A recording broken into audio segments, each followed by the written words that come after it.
මගේ පුතාලා ටීචර්ද කියලා දෙන්න යන්නේ කිසියම් රූපයක් භාගයක් ලෙස බෙදෙන විදිය. අපි ගනිමු මේ ඍජු කෝණාශ්‍රය.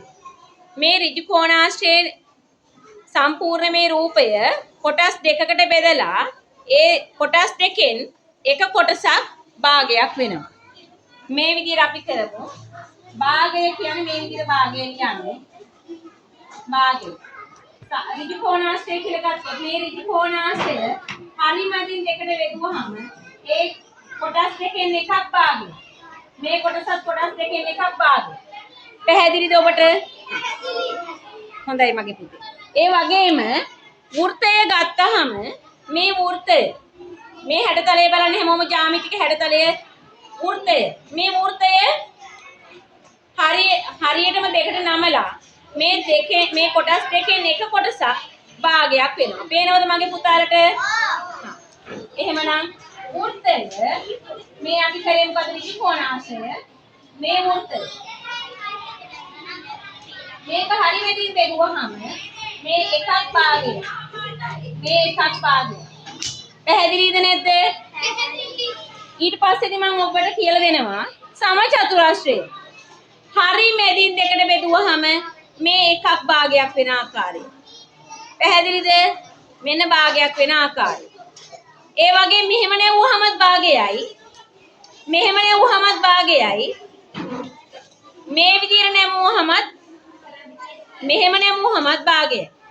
පැහැදිලිද මගේ පුතාලට? මෙන්න සමචතුරස්‍රය මේ විදිහට නෙවුවහම භාගයයි. මේ විදිහට නෙවුවහම භාගයයි. මේ විදිහට නෙවුවහම සමචතුරස්‍රය භාගයක් වෙනවා. මේ කොටස් දෙකෙන් එකක් භාගය. මේ මොකද? මේ ඍජු කෝණාශ්‍රය.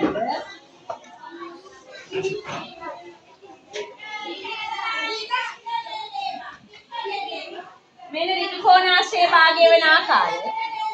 මෙන්න වෘත්තය. මෙන්න සමචතුරස්‍රය.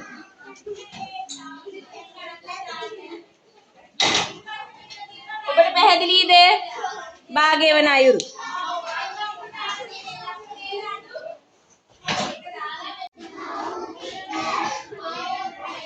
ආයිබෝවන් මගේ පුතාලා.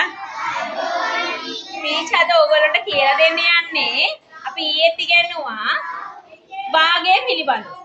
හරිද? ද්‍රව්‍ය ඇසුරින් කොහොමද අපි කිසියම් දෙයක් සමානව බෙදන්නේ කියලා. හරිද? ද්‍රව්‍ය කට්ටලයක් යොදාගෙන භාගය හඳුනා ගනිමු. මොකද පුතේ? ද්‍රව්‍ය කට්ටලයක් අරගෙන අපි ඒ ද්‍රව්‍ය ටික සමව බෙදුවහම එක ගොඩකට කොච්චර එනවද කියන එක තමයි ටීචර්ද කියලා දෙන්න යන්නේ. පැහැදිලිද මගේ පුතාලට? හරි. එහෙනම් එන්න බලන්න අදුල සහනේ තුජ. මම දැන් ගණක 6ක් ගන්න. කීයක්ද? මේ ගණක 6. කීයද මගේ පුතාලා? කීයද ගන්නෙ? 6ක්. මේ ගණක 6 මම මේ යාළුව දෙන්නට සමව දෙනවා. කොහොමද? සමව දෙනවා. බලන්න මගේ පුතේ සමව දෙනවද කියලා දෙන්න.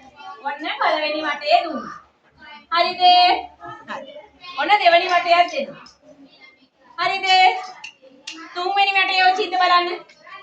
තුන්වෙනි වටේ දුන්නා. එක් අයෙකුට කීයක් ලැබුණාද? කීයද මගේ පුතේ? කීයක් ලැබුණා මගේ පුතේ? එහෙනම් මේ ද්‍රව්‍ය 6 මේ ගණක 6 සමව දෙන්නෙක් අතර බෙදුවහම එක් අයෙකුට කීයක් ලැබුණාද? 3යි. පැහැදිලිද නැද්ද මගේ පුතාලට? එහෙනම් මේ තුන් දෙන්නට අපි මල්ලක් පොඩියක් ගහමු. මල්